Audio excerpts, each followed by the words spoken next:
नमस्कार, मी ज्योती पातकर रांजणगाव येथून आहे। मी हे काही दिवसांपूर्वी कमलताई बत्ते यांना अमृत ज्यूस दिलं होतं। हे कशासाठी दिलं होतं आपण हे त्यांना काय काय रिझल्ट आलाय हे आपण त्यांच्याच तोंडून ऐकूया। सांगा मॅडम, तुमचं नाव सांगा। मी कमल कैलास बत्ते रांजणगाववरून बोलते। मी हे शुगर साठी घेतलेलं होतं हे औषध। अच्छा, तर तुमची शुगर किती होती मॅडम?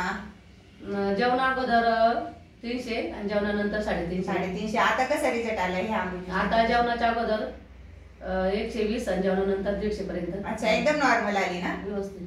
ओके मॅडम, अजून तुम्हाला काय काय त्रास होता? कंबर, बीपी आणि हात पायाला असे हे चमकायचे, आणि सूज वगैरे यायची तुमच्या पायाला, ते पूर्णपणे राहिलं। तुमचं वजन कमी करायचं मला 4 ते 5 किलो कमी झाली वजन। 3 महिन्याचा कोर्स मी पूर्ण केला। अच्छा, आणि तुम्हाला जेवण वगैरे जात नव्हतं? हो, जेवण झोप सगळं व्यवस्थित।